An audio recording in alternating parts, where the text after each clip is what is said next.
gunung yang disebut dengan Jabal Nur. Itu Jabal Nur ya. Jadi kelihatan Bapak Ibu. Ya. Itu kan ada yang kecil-kecil ya.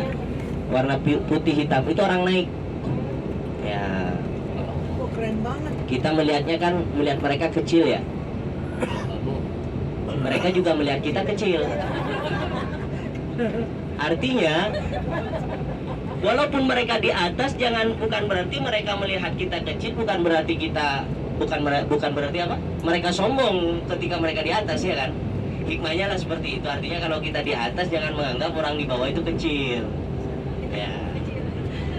Walaupun sebenarnya mereka melihat kecil. Nah, ini masalah kecil besar jadinya kan? Nah, di atas itu Bapak Ibu, itu kayak semacam paling puncak itu kayak semacam kotak ya, bangunan ya kan? Itu orang jual bakso, Indomie. Serius? Beneran? Ya Allah nggak percaya. Yuk makan bakso situ yuk. Kalau udah naik di sana kita haus, lapar, tinggal makan, tinggal minum. Semuanya ada kulkasnya apa segala macam. Iya. Makan situ yuk. Kurang lebih 2 jam naik ke sana. Keren nih. Nah itu yang kayak bangunan itu kan? Iya. Itu toko itu di sana. Ada oleh-oleh, tasbih segala macam, parfum di sana. Lebar. Ini semacam udah kayak Indomaret gitu. Nah di mana gunungnya itu kan semacam ada celah ya. Lurus dari bangunan itu kayak ada celah kan? Di situ yang disebut dengan Gharu Hira atau Gua Hira. Ya. Jadi disitulah Rasulullah SAW beriktizal dan bertahanus, atau beliau itu melakukan tradisi yang diperintahkan oleh Allah Subhanahu Wa Taala kepada nabi-nabi sebelum. Jadi tradisi nyepi itu bukan tradisi asal-asalan. Tradisi nyepi itu adalah tradisi para nabi-nabi terdahulu untuk mentauhidkan dirinya kepada Allah Subhanahu Wa Taala, yang disebut dengan tradisi hunafa. Orang-orang yang hendak mensucikan, karena pada saat itu kota Mekah ini masa jahiliyah sebelum Rasulullah diangkat menjadi nabi, itu kota Mekah rusak Bapak Ibu. Ya, prostitusi di mana-mana, pembunuhan, perjudian, dosa, pokoknya Mekah ini kotor banget pada waktu itu, sehingga apa Rasulullah merasa sudah kotor kota Mekah ini, sehingga apa beliau kurang lebih disebutkan dalam Ar-Rahiq Al-Makhtub, beliau itu kurang lebih 4 tahun 5 bulan 4 tahun 2 bulan 15 hari beliau berada di sana. Artinya setiap hari mengunjungi ya balik di sana. Itu untuk apa? Tradisi itu i'tizal dan tahannus. Beliau menyepikan diri, beliau mencari ketauhidan, yang dimana beliau itu bertauhid atas agama Nabi Ibrahim alaihissalam. Kemudian kalau dalam versi sirahnya itu pada tanggal 17 Ramadan, hari Senin, bulan puasa, itu beliau bertemu dengan yang namanya malaikat Jibril alaihissalatu wassalam, yang kemudian di sana diturunkanlah Al-Qur'an. Jadi Al-Qur'an tersebut berbunyi surat Al-Alaq 1 sampai 5 ya. Iqra bismi rabbikal ladzi khalaq, khalaqal insana min 'alaq. Iqra wa rabbukal akram alladzi 'allama bil qalam 'allamal insana ma lam. Itu jadi dialog. Turun malaikat Jibril alaihissalatu wassalam, ya Muhammad iqra, Muhammad baca. Rasulullah menjawab, ma ana biqari, aku nggak bisa baca. Terus seperti itu sampai berkali-kali. Kemudian malaikat Jibril melanjutkan, iqra bismi rabbikal ladzi khalaq, Muhammad bacalah dengan menyebut nama Tuhanmu yang menciptakan seluruh alam raya ini. Kemudian Rasulullah SAW beliau dalam menerima wahyu itu dengan penuh keringat panas dingin ya, kesakitan badan beliau, linu-linu badan beliau. Kemudian beliau tidak mampu untuk menerima tersebut, sehingga beliau merasa kedinginan, beliau ketakutan, karena pada saat itu beliau melihat sosok yang sangat besar.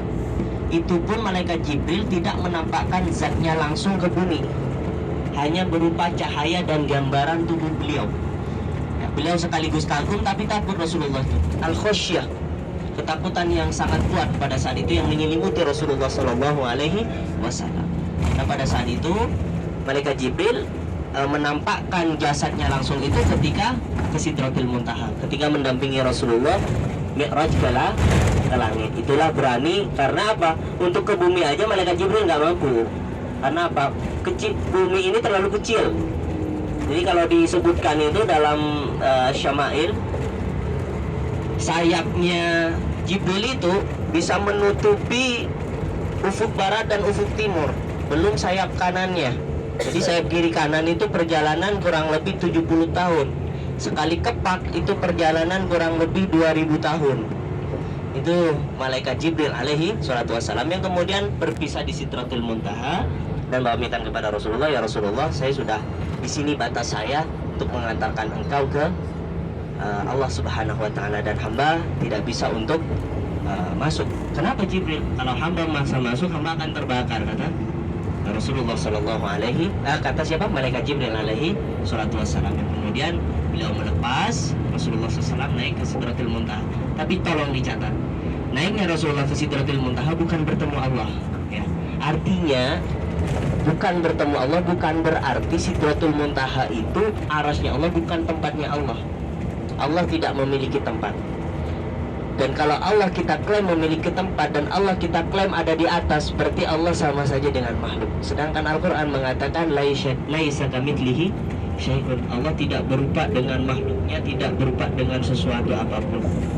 Dan Allah tidak meliputi masa dan tidak meliputi tempat. Orang yang mempunyai keyakinan bahwa Allah bertempat, Allah berada di atas, maka dia termasuk musyrik. Penuhi pendapatnya Imam Asy-Syafi'i.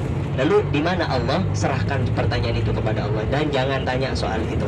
Kita hanya meyakini ini urusan iman, ya. Adapun Allah, Rasulullah Shallallahu Alaihi Wasallam ke atas itu bukan bertemu Allah, tapi Allah ingin menunjukkan kedudukan Rasulullah Shallallahu Alaihi Wasallam yang amat tinggi dibandingkan makhluk yang lainnya. Ya. Kalau kita berdoa ke atas bukan berarti Allah di atas, enggak. Bukan berarti begitu, tapi cara mengagungkan kita. Itulah yang dimaksud dengan keyakinan-keyakinan yang perlu kita luruskan sebenarnya. Dan kita tidak perlu bertanya lalu Allah di mana, nggak usah. Itu urusan keyakinan. Sama saja kita bertanya kejadian Isra dan Mi'raj, bagaimana perjalanannya, itu urusan akidah. Maka oleh sebab itu, adapun ayat yang mengatakan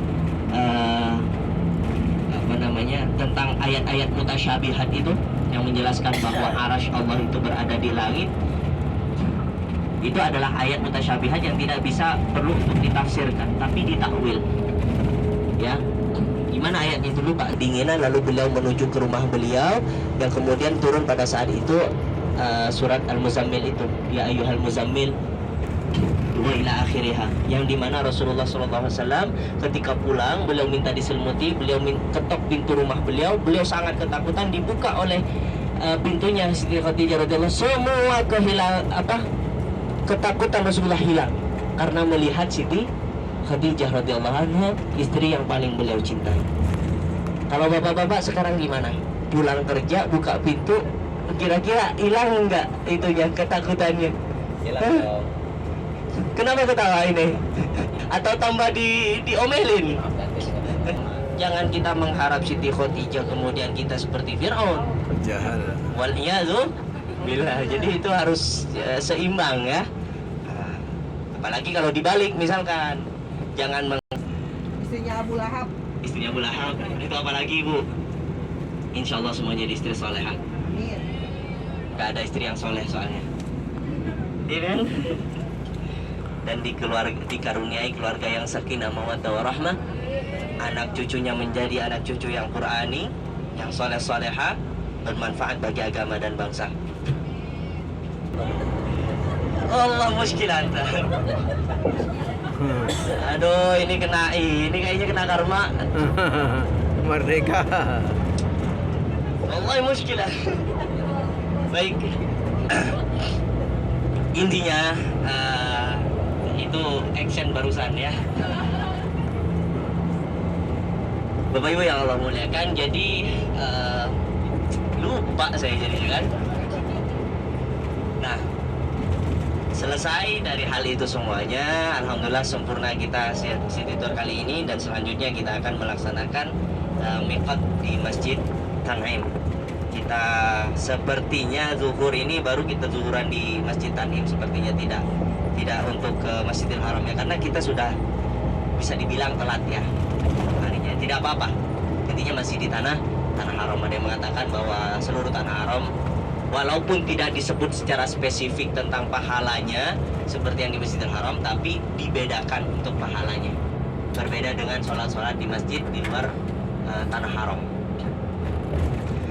Baik Bapak Ibu yang Allah muliakan, ada yang perlu dipertanyakan sampai saat ini? Hah? Jadi kalau misalkan kawan-kawan santri atau Bapak Ibu semuanya ingin rekomendasi buku tentang sejarah, itu boleh dari bukunya Syekh Sofiur Rahman Al-Mubarakfuri. Ada yang tahu? Ar-Rahiqul Maktum. Itu yang disaranin sama Ustadz kita juga di Jakarta. Ar-Rahiqul Maktum. Iya. Ya. Iya. Ar-Rahiqul Maktum itu untuk pemula itu sangat bagus ya.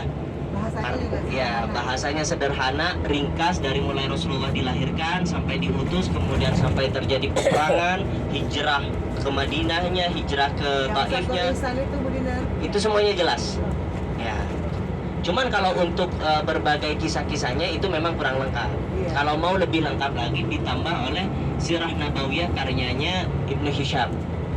Jadi untuk kitab sirah ini memang saling melengkapi. Jadi yang tidak ada di Rahiqul Maktum ada di Ibnu Hisham.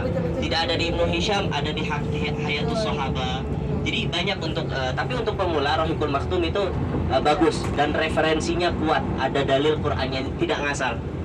Dan itu merupakan adalah salah satu buku terbaik nomor 1 di dunia dalam merangkum dan meringkas daripada sejarah Rasulullah SAW. Istilahnya menjadi banyak rujukan karena itu merupakan referensinya Bukhari, Muslim, Al-Qur'annya, semuanya secara detail disebutkan.